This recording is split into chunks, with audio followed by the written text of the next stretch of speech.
Ibrahim Fardan, who's a member of the original Black Panthers here in San Diego that began here at San Diego State University.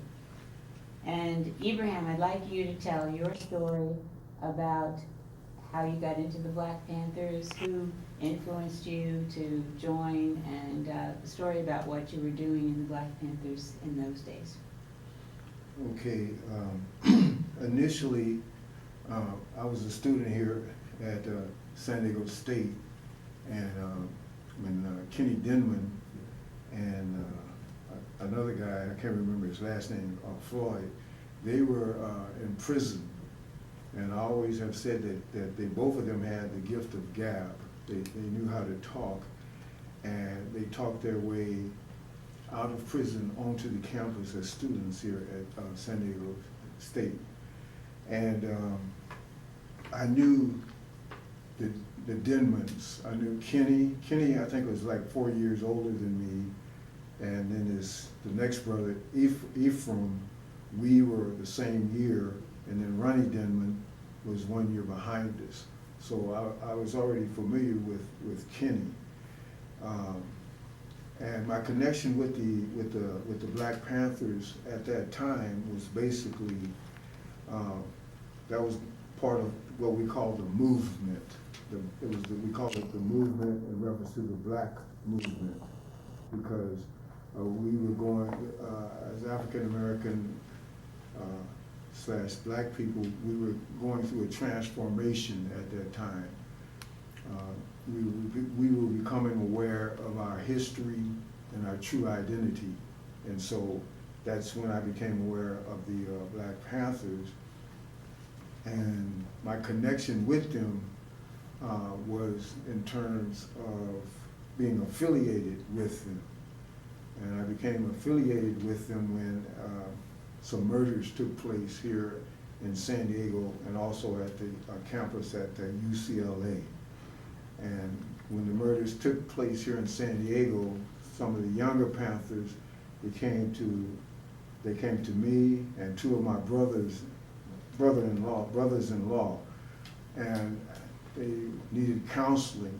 They didn't know what to do because they were youngsters, and so we counseled them and calmed them down and gave them that, confidence and everything, just to not to get all shook up or anything like that. So that was my initial connection with the Black Panthers, and then the Black Panthers over time dissolved.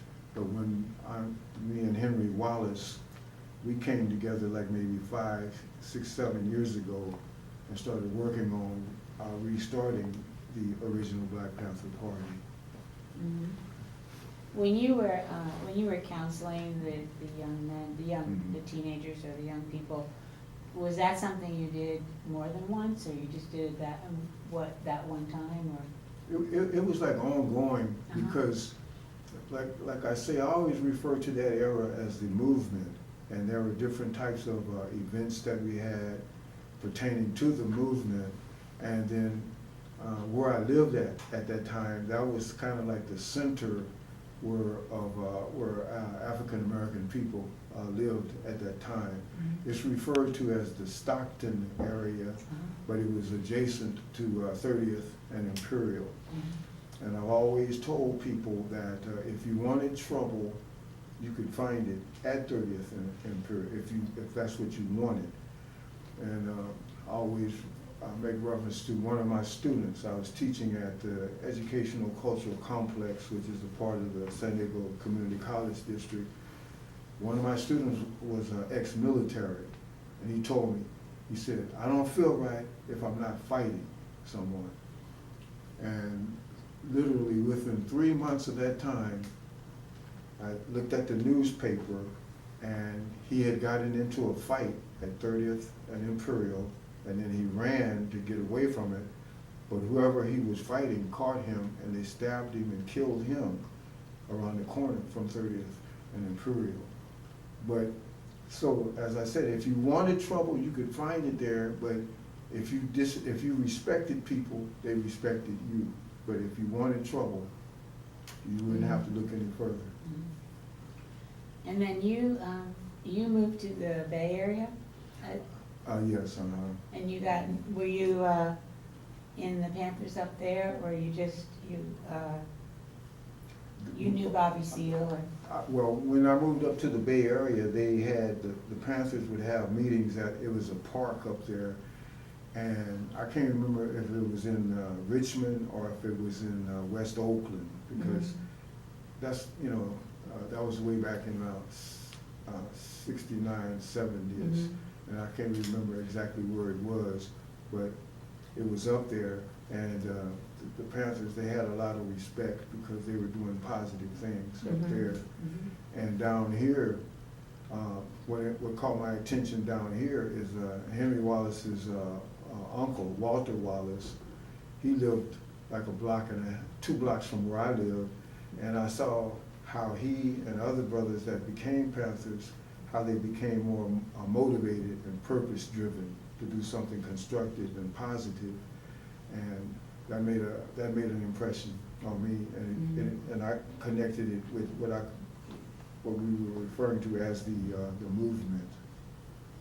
So when you went to the Bay Area, it was after you were worked with the Panthers here, or before? It was after. And you grew up in San Diego and went to San Diego High School? The great San Diego High School. And tell us about that.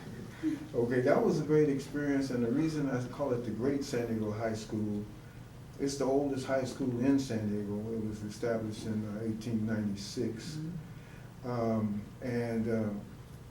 We used to dominate all the other schools in sports, and the San Diego Union newspaper in the sports section, that's predominantly, they talked about San Diego High School, and parents who had students going to other high schools started complaining because all of the articles was connected with San Diego High School, and that's part of the reason why I call it the great San Diego High School, because going there and the fact that we were dominant in the sports and everything just gave me a different perspective and outlook on how to approach things in a positive kind of way.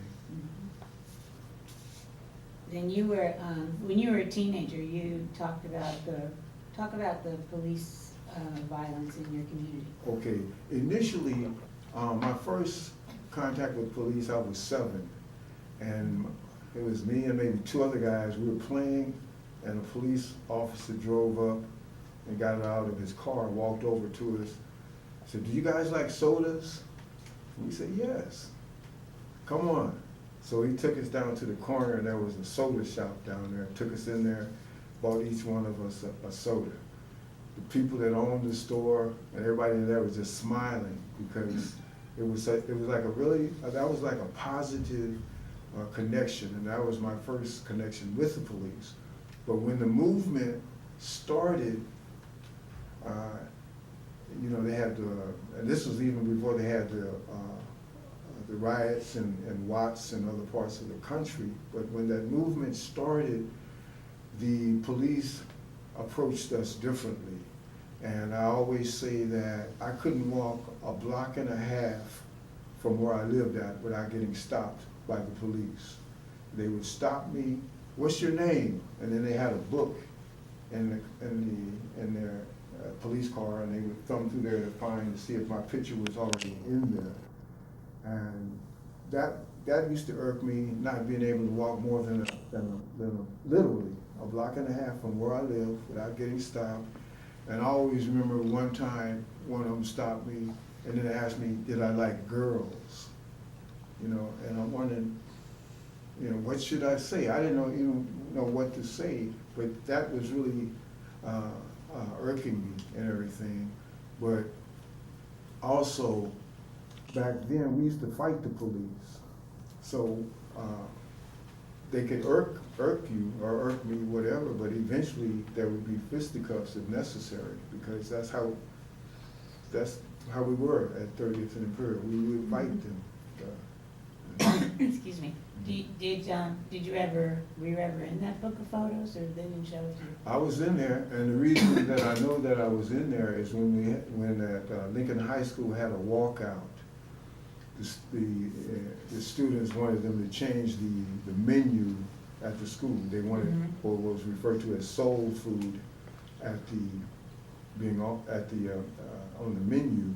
And so I came there just as a show of support, myself and other people, and my two brothers-in-law. And all of a sudden we heard some women screaming, okay, and there was some detectives pushing on the women. So we went there to stop them from pushing on the women. And so we had like a little scuffle with the detectives there. And myself, my two brothers-in-laws, and one other guy, we were arrested, and they took us to jail. And we were in there like for 4 hours, but I always say it was like 4 centuries because I had never been incarcerated or anything. And when we went to court, I was teaching school up in the Bay Area, and I had to come down here. No, I hadn't started teaching up there, I take that back. But I had to come down here, and it was the longest misdemeanor trial in San Diego County history. And the detectives, when they were testified in terms of what took place, they lied, okay? But when Dr. John Ford, he was on the State Board of Education, when he testified, he agreed with what we had said, so that ended the trial and everything because they took his word instead of what the detectives had said. Because the detectives made up lies about what I was doing in the community and what the other people were doing to try to justify why we were arrested and everything. Okay, and I don't know if they got it, the soul food, but they got a new principal. At the time, they wanted a black principal, and it was Dr. Hartzog, and he has been exemplary ever since. He's in Portland, Oregon. Oh, okay. Yeah. Is there anything else you'd like to talk about those years, or would you like to go more? Well, about those years, like I say, I refer to it as the movement, and it was really significant because even now, I don't think they offer, maybe they do, but we didn't have African American history in growing up in school or anything. So many of us didn't have a true sense of our identity. And as a student here, there was one guy, he had came from, I think, Chicago, and he was working on his master's degree here. And he gave me a magazine called The Liberator magazine, and it was pertaining to African American history. And that's when I started learning about what we had accomplished in the past. And I said, wow, if we did all of those things then, what cannot we do now? What can I do as a student? You know, because I always tell students now, because almost 20 years I've registered students off and on here on the campus to vote and circulate petitions. And I always tell them, I used to guess on my tests until I guessed my way onto academic probation. And then it took me almost 2 years to make up incompletes that I took to get back into school. And when I came back, my first test I got 95 out of 100 because I learned how to have a study methodology, and I did like Malcolm X. I said any word he didn't know when he was incarcerated, he would circle that word and then get the definition of it. And when you do that, when you know what the word means, then you can visualize it concretely in your mind, therefore you know how to solve problems and everything. But if you don't know what the word means, you know. So talk a little bit about your teaching. You became a teacher? Yes, initially I had gone up to the Bay Area because I was the oldest of 10 siblings, and my stepfather was an ex-boxer, but he had an alcoholic problem. So he would abuse my mother, and then she would call down here, and they would fly me up there just to prevent him from abusing our mother. And so I had graduated from here, and so I said, well, I'm gonna stay up here in the Bay Area. And I went on an interview for a community aid position. And at the end of the interview, they said, well, you should teach for us. And I said, I don't have a credential. They said, don't worry about it. And it was a program, a federally funded program called the Concentrated Employment Program. Mm-hmm. We prepared students for their GED, also to take the tests for the different types of employment that they were going to apply for. And so that's where I started my teaching up there. And the director always emphasized being creative and innovative as a teacher. And I listened to my students, and also I put up a wall of respect that had Black history figures on the wall. And I remember one day I was listening to some jazz before my class started, and one student came in and sat down, and then I was getting up because it was almost time for the class to start, and I was getting ready to turn the jazz off. He said, leave it on, leave it on. And I did. And what I noticed after that was the main subject that I was teaching was mathematics. I could look at their handwriting before I had let music play compared to when the music was playing. And their handwriting was so much more legible because the music created a different mindset and everything. And I considered myself being innovative because since they were going to have to take tests to get certain types of employment, I would give them what I called test sophistication. I would have them take a test with a time limit so that when they took the actual test for employment, there was a time limit with that. But I made them used to taking a test with a certain amount of time and everything.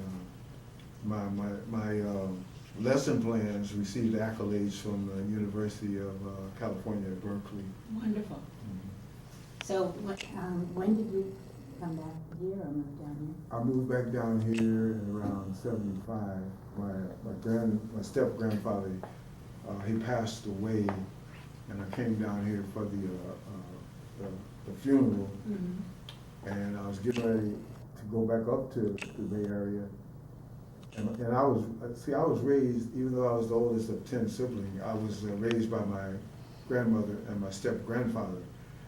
And I was leaving here, and I saw how sad she was, and I almost cried then. But I said, okay, well, I'm coming back down here because I'm gonna be with her. I don't want her to feel depressed or hurt or anything. So I came back down here in, I guess it was either 75 or 76. And then did you teach down here? I did. I had submitted an application for the Educational Cultural Complex, and that's part of the San Diego Community College District, and I'm part of the original staff at, we call it ECC, Educational Cultural Complex. I'm part of the original staff there. And one of the things that they emphasized was competency-based education.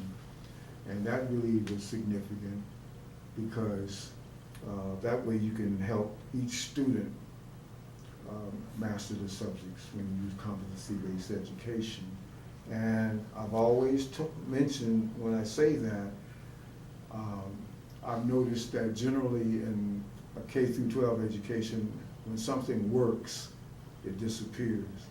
And John Taylor Gatto, former New York State teacher of the year who wrote The Dumbing Down of America, that's kind of like what he concurs, because he's saying that the reason that K through 12 education was and is free is because the industrialists pay for it because they want the average students to be dumbed down so that they have to work for them and not compete with them, but work for them. And so the competency-based education is something that I still utilize now. So you're still teaching? Well, indirectly right now, but Yeah. I've started what's called Educational Consulting Plus, and I'm certified as a parent leadership trainer. And I'm connected with Project Ujima, which is part of the San Diego Unified School District. And our focus is on the parents, providing them with different types of information to help their children. We cover subjects like bullying, We covered the different types of tests, the ACT, the SAT, and how the curriculum changes and everything like that. Mhm. Provide them with information so that they can provide more guidance for their children and Mhm. everything. That's wonderful. So we've kind of come to, well, is there anything else you'd like to say about the movement or what you think it accomplished? Okay, what I think that it accomplished was that it helped for us to recognize who we were and what our potential was, and to realize that we could fulfill our Mhm. potential. But that was then, Mhm. and I think that's something that needs to take place again. It's one of the things that Malcolm X said. He said we have to know our history, because if we don't know our history, we can repeat the same mistakes that we've made before. And Malcolm also said that education is the passport to the future. Those who prepare for it today, and the future belongs to those who prepare for it today. Mhm. And then the word education is derived from the Latin educare, which means to release the innate talents and skills that are inherent in us. And so when we receive quality education, then that helps us to utilize those inherent talents and skills that each one of us as individuals has. Mhm. And then that way we can make a better positive contribution to the overall community. Mhm. We've almost just covered the last question, the last issue, which is your message to students of today Mhm. and tomorrow. Right. The one thing, like I said, I always emphasize with them is don't guess on your tests like I did. And then if you're starting having trouble with a subject, don't prolong addressing it. Get help as soon as possible. Because when I was in the 8th grade, we took a test, and they used to call it junior high school, now they call it middle school. We took a test, a math test, okay, to determine whether or not we would be able to take algebra in the 9th grade.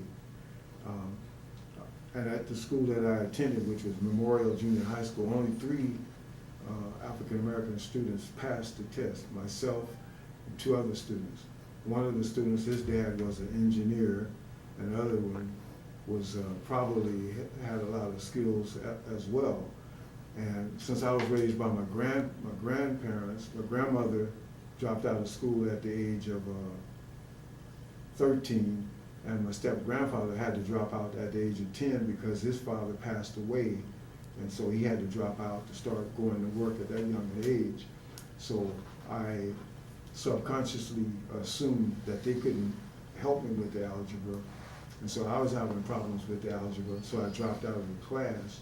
And then I told my homeroom teacher, and he said, well, I wish you had told me, I would have helped you. And in retrospect, I know he could have helped me, but at that time, I didn't know how to ask for help Mhm. or anything. So I always let the students know that if you have trouble, don't hesitate to ask someone. And then in the classrooms, if you can ask questions while the professor is giving a lecture, raise your hand and ask it, because that's one thing that I came out here on a football scholarship with one of my coaches at the community college. All the athletes, we'd always sit in the back in the classrooms. And he told us, you guys sit up in the front. So I started sitting in the front, and I was out here, it was a zoology class I was taking. I raised my hand and asked a question. The professor answered it, and then he said, now you see, that's what I like, when students ask me questions, because he knew I was paying attention, and I asked him a question, and I shared that with the students as well. Mhm. Thank you. Thank you, Ibrahim. You did a wonderful job today. Thank you. Wonderful to talk to you. Thank you. Likewise. All right, and cut.